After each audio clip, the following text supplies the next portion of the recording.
Une enquête a été ouverte et une plainte annoncée par la famille de la militante de 73 ans qui souffre de plusieurs fractures au crâne et d'hématomes suite à une chute lors d'une charge de police à Nice hier dans le cadre de la 19e journée de mobilisation des Gilets jaunes.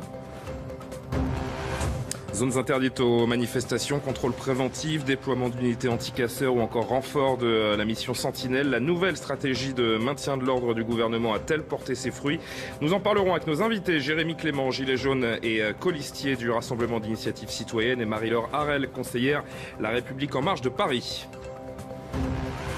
Un tapis rouge de 40 mètres déroulé pour l'occasion. Le président chinois Xi Jinping est arrivé à l'aéroport de Nice aujourd'hui aux environs de midi pour une visite d'État de 3 jours. Nous retrouverons Loïc Signor sur la Côte d'Azur pour connaître les enjeux de cette visite d'État. Le califat autoproclamé du groupe État islamique a été totalement éliminé après la conquête par une force arabo-kurde soutenue par les États-Unis au dernier territoire tenu par les djihadistes en Syrie. Pour autant, difficile de parler d'une victoire totale sur le groupe djihadiste. Dans ce journal, l'analyse de Hélène Salon, reporter au Monde, auteur de l'État islamique de Mossoul, 3 ans dans le califat de Mossoul. À tout à l'heure.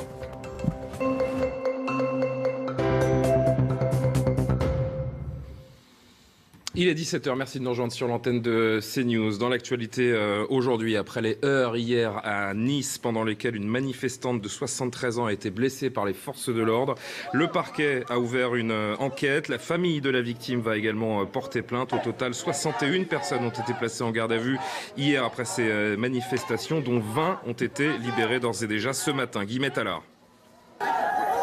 C'est lors d'une charge de la police contre des gilets jaunes hier à Nice que Geneviève Leguet, 73 ans, est tombée, a priori sur un poteau métallique délimitant les rails du tramway.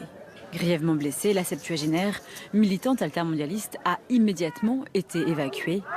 L'avocat de la famille de la victime, maître Arié Halimi, a annoncé qu'une plainte allait être déposée demain pour violence volontaire par personne dépositaire de l'ordre public.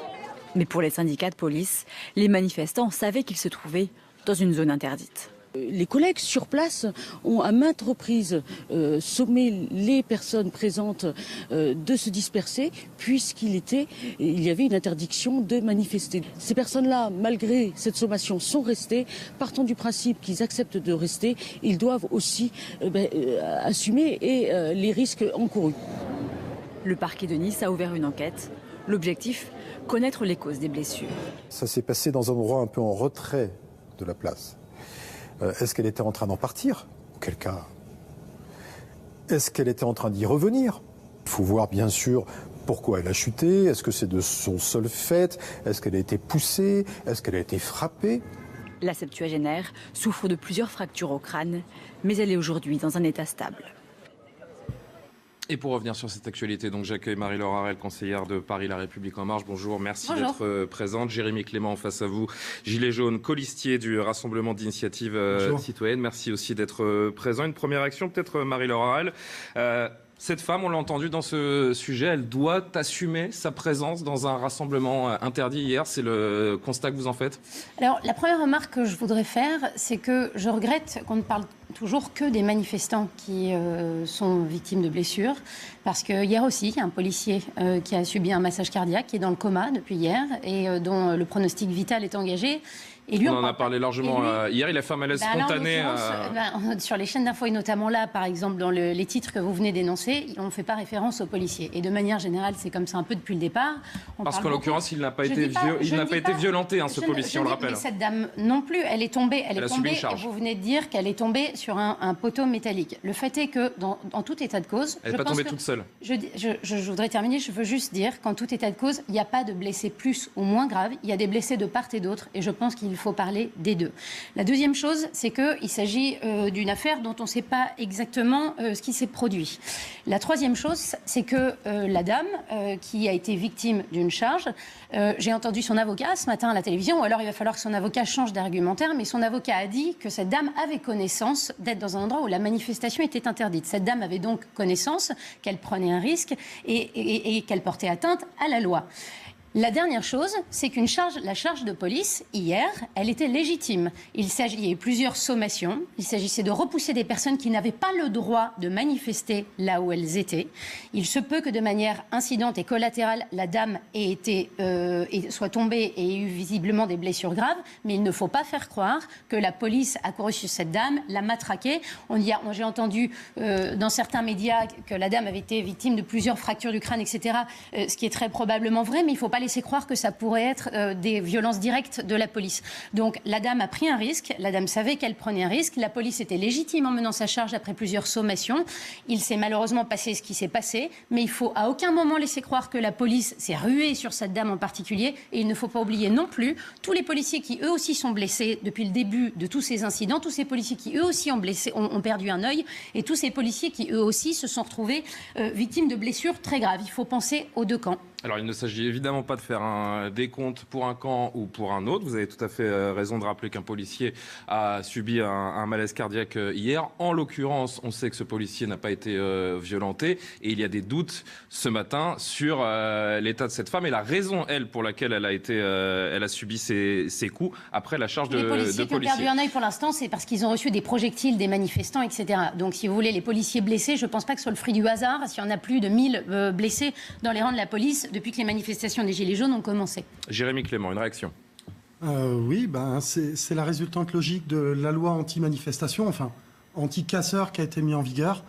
Ça va dans le sens de tout, je trouve ça regrettable. Il y a eu un mot de mon ami et confrère Frédéric Medjean ce matin sur l'antenne. Qui fait partie également du Rassemblement d'Initiative Citoyenne. Du ralliement d'Initiative. Ralliement, pardonnez-moi. Le Rassemblement d'Initiative Citoyenne, c'est aussi une liste d'un parti politique qui a été monté à Toulouse et qui se prépare pour d'autres échéances que les européennes et qui font partie des soutiens que nous avons. Pour en revenir à la loi anti-manifestation, parce que pour nous c'est un petit peu ça. C'est pas une loi anti-manifestation. Non, c'est une loi anti-casseurs, excusez-moi. Oui.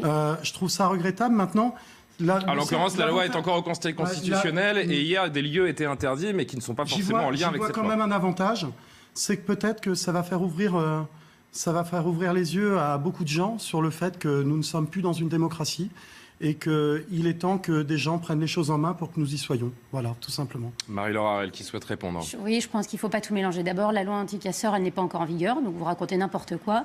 Et la deuxième chose, c'est que les restrictions au droit de manifester, elles existent depuis toujours. Le droit de manifester est un droit extrêmement important, reconnu par notre Constitution.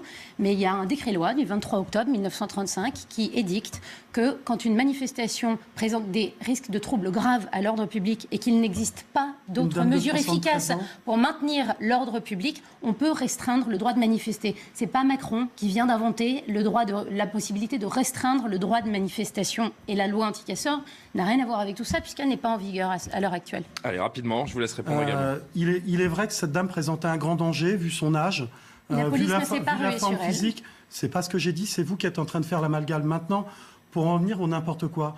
Vous nous dites n'importe quoi depuis un long moment, et nous, on n'aurait pas le droit aussi de dire n'importe quoi ou qu'il y ait des interprétations qui veulent dire n'importe quoi. Cette dame, elle avait 73 ans. Alors, soit c'était dans une manifestation... Elle les a toujours, oui. S'il vous plaît, je vous coupe pas, s'il vous plaît. Allez-y. Je ne peux pas vous couper. Cette dame, elle a toujours 73 ans, effectivement. Maintenant, je ne vois pas où cette dame, c'était un danger dans une manifestation. Le seul danger, c'était d'être dans une manifestation non déclarée suite aux événements qu'il y avait eu le samedi d'avant. Maintenant, cette dame-là, elle ne représentait ni un danger moral, ni un danger physique. Et c'est là où je trouve ça regrettable. Voilà. Maintenant, on a déploré aussi le problème cardiaque du policier hier soir et ce matin dans les médias au sein du groupe de travail. Voilà. Je suis ravie de savoir que vous l'avez fait, mais encore une fois, la police a appliqué la loi, c'est tout. La dame était dans un endroit où il était interdit de manifester. Elle a pris des risques. Police avait le droit de mener une charge après plusieurs sommations. La police n'a pas pété un câble de manière hystérique en allant se ruer sur cette dame pour la tabasser. C'est pas ça qui s'est passé. Il ne faut pas faire croire n'importe quoi. Effectivement, on regrette tous ce qui est arrivé à cette dame. Parce qu'en l'occurrence, on a une dame de 73 ans qui a des traumatismes crâniens. Ça, c'est un fait ce matin. Mais il ne faut pas faire la police passer pour un méchant démon qui s'excite sur des vieilles dames de 73 ans qui n'ont rien fait. Et je vous laisse conclure, Jérémy Clément, là-dessus. Petit 1, j'ai certainement plus d'amis que vous dans la police depuis le début du mouvement. Je vous souhaite d'avoir bien des amis ailleurs que dans la police aussi, plus que moi. C'est très bien. Peu importe. Ne divagons pas sur... On va pas commencer comme la dernière fois. Allez-y. Le temps nous est compté. Donc dans ce cas-là, on change de sujet si vous voulez pas conclure. La deuxième chose que je voulais dire, c'est qu'il serait peut-être temps qu'on place l'humain au cœur de tout, pour trouver les solutions plutôt que de vouloir placer la finance ou les lobbies ou un discours déjà tout préparé au cœur de tout. C'est tout. Bon, on va avancer dans l'actualité, pardonnez-moi, avec ce chiffre. Donc hier, 40 500 personnes qui ont défilé dans toute la France pour ce 19e samedi de mobilisation. C'est 10 000 de plus que la semaine dernière selon les chiffres du ministère de l'Intérieur. Moins de manifestants en revanche à Paris, 5 000 dans la capitale contre 10 000 il y a une semaine. Une journée de mobilisation beaucoup moins violente. Donc la semaine passée, malgré tout, le pari du maintien de l'ordre voulu beaucoup plus ferme de la part de l'exécutif a-t-il été payant? Élément de réponse avec Mario Bazac. Le gouvernement avait prévenu pour cette 19e journée de mobilisation des Gilets jaunes. Un seul mot d'ordre, la fermeté. Une stratégie payante selon le ministre de l'Intérieur. Malgré quelques tensions, les manifestations se sont déroulées dans le calme. Derrière lui, les membres du gouvernement se félicitent de la façon dont les forces de l'ordre ont réussi à contenir les violences. Hier, c'était une démonstration claire qu'avec des consignes claires sur toute la ligne de hiérarchie et avec des moyens adaptés, on arrive à concilier le droit de manifester et la sécurité dans notre pays. Un argument qui ne convainc pas du côté du Rassemblement national. Hier, dans plusieurs villes de France, des périmètres étaient interdits à la manifestation. Le gouvernement a égratigné notre Constitution et les droits qu'elle occure aux citoyens. D'autres estiment que si les manifestations se sont déroulées dans le calme, ce n'est en aucun cas grâce à cette nouvelle stratégie. Les Gilets jaunes ont quand même organisé la manifestation pour qu'il n'y ait pas de débordement, justement, et qu'il y a quand même ce côté récupération très très cynique de la part du gouvernement. De son côté, le parti Debout la France estime que le changement de doctrine ne doit pas être la réponse à la crise des Gilets jaunes. On peut faire mieux en termes de maintien de l'ordre, tant mieux. Je ne veux pas être que dans la critique et ça c'est positif. Pour autant, tant que vous ne répondez pas politiquement à la crise, vous aurez toujours des drames. Depuis le début du mouvement, 2200 manifestants ont été blessés, 1500 du côté des forces de l'ordre. Marie-Laure Harel, le ministre de l'Intérieur, Christophe Castaner, a-t-il sauvé sa peau hier avec ce samedi test a priori réussi? Force est de constater que ça s'est nettement mieux passé hier que la semaine précédente. Je pense qu'il vaut mieux faire preuve de grande modestie parce que d'abord ça aurait dû bien se passer tous les samedis et que surtout la question maintenant c'est de savoir comment faire en sorte qu'il n'y ait plus de manifestations, plus de raisons de manifester le samedi. Je pense que ça appelle forcément une réponse politique et rapide de la part voilà, c'est pour ça que je dis, mais la modestie vaut pour tout le monde. Elle vaut pour le gouvernement parce qu'il ne faut pas ignorer quand même qu'encore hier, il y a un nombre très conséquent de boutiques, de restaurants, etc., qui n'ont pas pu ouvrir. Donc encore des gens qui vont subir un manque à gagner et d'autres qui auront perdu leur travail hier. On est obligé de souligner aussi le fait qu'il y avait 10 000 manifestants de plus hier. Donc combien de samedis encore? Donc la tâche n'est pas finie pour le gouvernement et il faudrait sortir d'une spirale qui consiste à voir qu'est-ce qui se passe tous les samedis et comme vous le disiez, est-ce que Christophe Castaner sauve sa peau tous les samedis? C'est quand même pas ça le but. Ce serait effectivement, et je pense que monsieur le représentant des Gilets jaunes, vous ne me contredirez pas, le but c'est d'apporter une réponse politique importante maintenant qui fasse que vous n'ayez plus envie de manifester. Et je pense que la modestie, elle doit valoir aussi pour les partis de l'opposition qui ont quand même, je pense que la situation qu'on est en train de vivre est le fruit d'une responsabilité collective, de trop d'impôts, de mauvaises réponses apportées depuis trop longtemps. Et aucun parti aujourd'hui n'est capable de dire s'il aurait mieux fait dans des circonstances similaires. Donc quand je vois certaines personnes, notamment chez les Républicains, je pense à Madame Morano qui traitait Monsieur Castaner d'incapable, ce qui n'est pas très digne d'ailleurs d'une personnalité politique de son rang, je pense que ce serait plus intelligent de la part de l'opposition. Le membre de l'opposition à s'être indigné contre les... Mais je le cite parce que c'est toujours elle qui a le langage le plus fleuri. Mais de manière générale, je pense que l'opposition, plutôt que de tacler le gouvernement et de chercher sans cesse un moyen de lui taper dessus, que ce soit parce que les violences ont été mal gérées ou parce qu'il considère qu'il n'y a pas assez de réponse politique, devrait plutôt jouer la carte de la constructivité et essayer de s'asseoir autour de la table et de voir ce qu'eux peuvent faire à leur niveau pour améliorer la situation pour tous les Français. Justement, en parlant d'opposition, Jérémy Clément, c'est vrai qu'on voit de plus en plus, on l'a vu hier parmi les manifestants, de plus en plus de représentants politiques. En tout cas, ils sont de plus en plus visibles. On pense notamment à gauche à Jean-Luc Mélenchon qui s'est affiché dans le cortège, à Olivier Besancenot également. Est-ce qu'il faut y voir un rapprochement avec les Gilets jaunes? Est-ce qu'ils vous font du tort, ces politiques qui s'immiscent dans les manifestations, sachant que vous faites partie de ces Gilets jaunes qui sont désormais politisés? Disons que eux sont déjà légitimes et sont déjà dans la place de l'opposition, donc on préférait les voir derrière leur bureau ou justement autour d'une table, comme vous le disiez si bien, en train de se poser les bonnes questions, en train de faire leur vrai travail d'opposition. Nous, notre rôle, on n'en est pas encore tout à fait là, même si ça arrive à grands pas.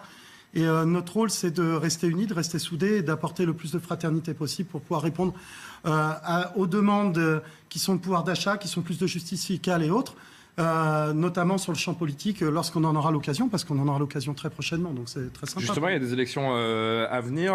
Il y a quelques jours encore, la liste du RIC était loin d'être complète. Où est-ce qu'on en est actuellement? Est-ce que vous êtes capable de vous présenter le 26 mai prochain aux européennes? On va être capable, d'ici à mi-avril, de pouvoir faire partie des premiers qui pourront annoncer non seulement leur liste complète, mais pouvoir présenter quelque chose de cohérent, où on va ramener la démocratie au cœur du problème, parce que je pense que ça fait plusieurs décennies que la démocratie, elle n'a plus trop de sens de la manière dont on l'utilise. Alors, aussi bien de la part des politiques qui, pour nous, n'ont pas fait leur travail, que de la part des citoyens comme moi, qui se sont un peu endormis sur leur laurier sans forcément s'intéresser à ce qui se passait. Mais c'est en train de changer, donc c'est une nouvelle positive pour nous. Voilà, pour le reste, pour la répression, pour toutes les mesures et pour les gens qui souffrent dans notre pays, j'ai envie de dire, pour les consoler, qu'il n'y a pas eu de réponse depuis bientôt 4 mois et demi, qu'il n'y en avait pas avant, qu'il n'y en aura toujours pas après. Malheureusement, ce n'est pas le grand débat qui va changer quoi que ce soit. Et que on peut encore patienter un petit peu, mais qu'on fera, nous, le nécessaire, les citoyens, pour que ça change. Juste avant une dernière réaction de Marie-Laure Hahel et avant de passer à la politique internationale, je voudrais juste demander à Jérémy Clément, avant de vous laisser conclure, est-ce que vous êtes capable de nous donner maintenant le nom de la tête de liste du RIC pour les européennes? Oui, j'en serais capable. Je m'étais présenté en tant que tête de liste lundi dernier en expliquant que, donc ce sera vous. Que ça serait moi, en attendant d'avoir quelqu'un de plus légitime. Je pourrais vous le dire tout de suite, le nom de la tête de liste, mais je ne vous le dirai pas tout de suite. Je pense que je viendrai sur les plateaux avec cette personne dans les prochains jours. Vous ne voulez pas le dire maintenant? Je ne veux pas le dire maintenant parce qu'il reste encore une organisation à gérer et qu'on veut encore garder l'effet de surprise quelques jours. On parle de Francis Lalanne, vous me confirmez? Non, je ne vous confirme rien du tout. Mais vous n'affirmez pas. Non, parce qu'il y a encore plusieurs noms à sortir et que ça, c'est une surprise que vous aurez dans les prochains jours avec plaisir. On est impatients. Marie-Laure Hahel, je vous laisse conclure 30 secondes, s'il vous plaît. Je voudrais tout simplement vous dire que je trouve que c'est une très bonne nouvelle si vous arrivez à vous structurer, que vous arrivez à avoir une liste, et je pense que ça facilitera beaucoup de choses dans le dialogue, et je le dis très sincèrement parce que c'est pas en manifestant tous les samedis qu'on avancera, et si vous arrivez à mener une liste représentative et capable de dialoguer avec le pouvoir politique qui s'ajoute en nouvelle force de dialogue, et je trouve que c'est super. Fois, je suis entièrement d'accord avec vous. J'ai envie de vous dire qu'effectivement, c'est par des réponses politiques, par des gens légitimes, effectivement, que les réponses arriveront. Et merci à tous les deux. On va évoluer dans